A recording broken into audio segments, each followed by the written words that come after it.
So hello, my name is Thomas Clements and I'm a paleontologist. Welcome to my game series where I review video games and talk about the science behind the paleontology. So without further ado, let's dive in, pun intended, to this week's game, which is ABZU.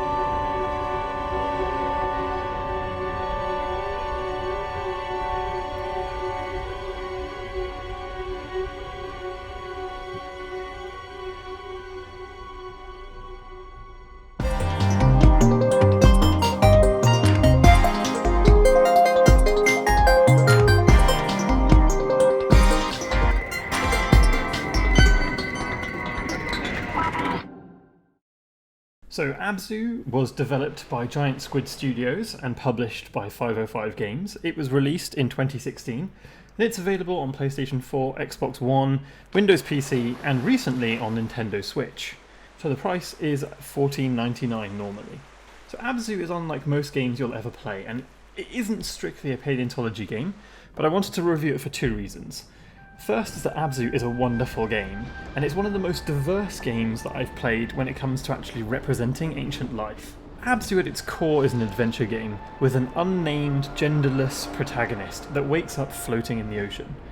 The game removes any survival elements, so the player is left to enjoy the mechanics of swimming seamlessly and exploring the oceans and the creatures that inhabit it.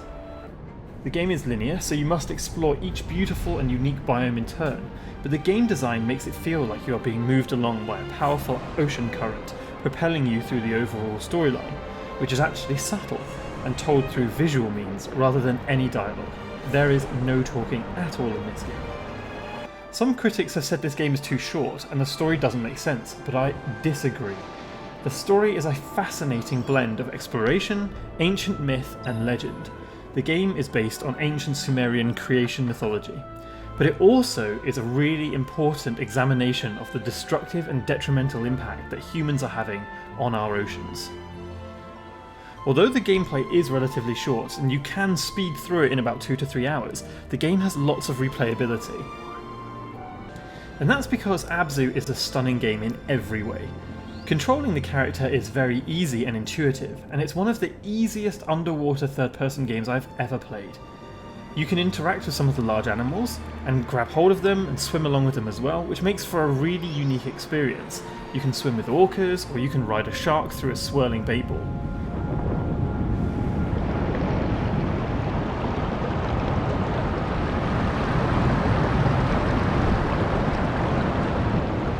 The experience is really chilled and very fun, and because you don't have the stress of running out of oxygen, you can take your time to enjoy the visuals of the game and discover all of its secrets.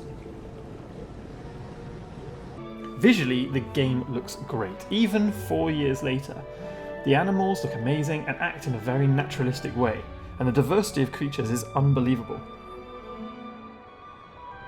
This is accompanied by one of the most impressive sound designs in a game I've ever played. The noise of the water rushing around you, the shrill cries of whales, and the sounds of swimming through shoals of fish is unbelievable and creates total immersion.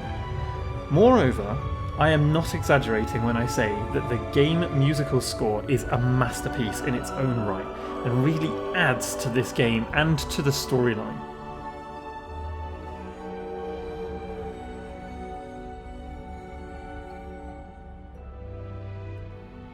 All of these combined together make an unforgettable experience. ABZU has changed the way I perceive video games. It highlights the power that this medium has to connect with us. Even my partner, who doesn't really like video games, loves ABZU. One feature I must mention is that around each biome you visit is a meditation area. You can interact with it, and the game allows you to focus on the animals that are swimming around you. It gives you their common name, and you can switch between animals watching them swim around and interact with each other, and it is a lovely feature. It's like having an aquarium full of whale sharks and giant squids in your own front room. And I've even used it as a kind of screensaver when I have friends over and I want my computer running in the background.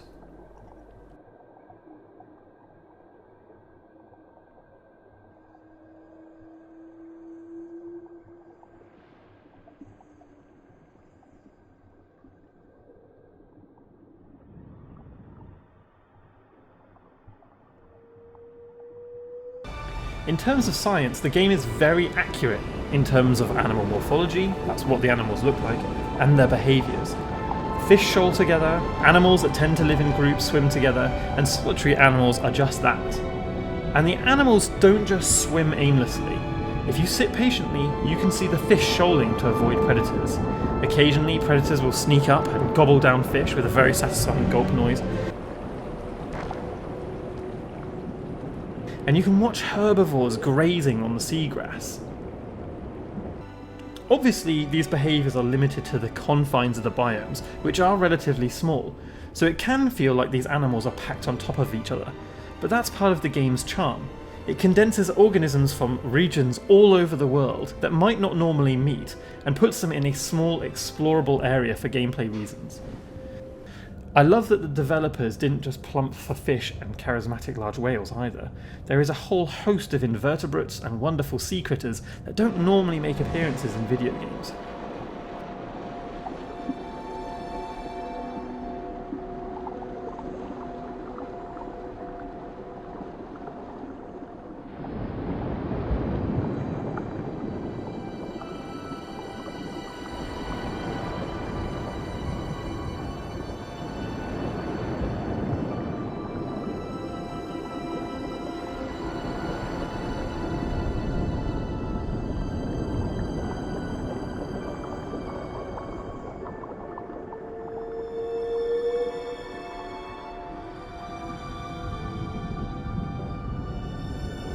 Then we come to the Paleontology.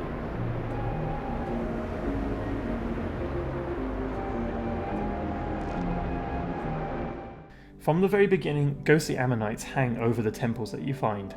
These act as clues foreshadowing the fate of marine animals should we continue on our current trajectory of filling the oceans with waste, that we might lead to their extinctions.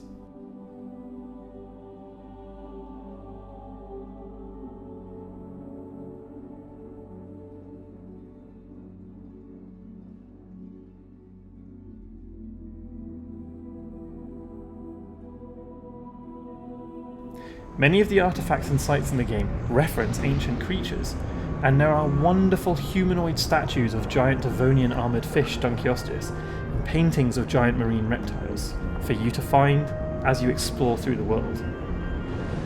In later biomes, the player can swim with a myriad of ancient animals, from adorable amphibians like Diplocaulus and Tiktaalik,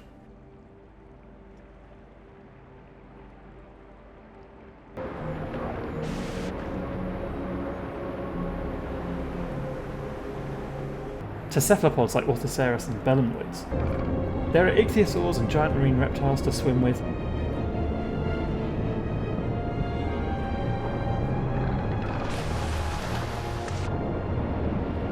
as well as Cambrian beasts like Anomalocaris.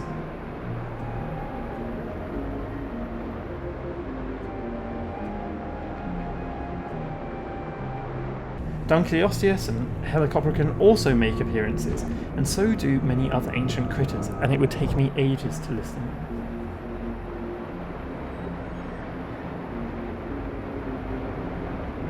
Obviously these creatures never coexisted, but the context of the game isn't to recreate ancient time periods, but to highlight the biodiversity that has existed throughout time in the ancient oceans.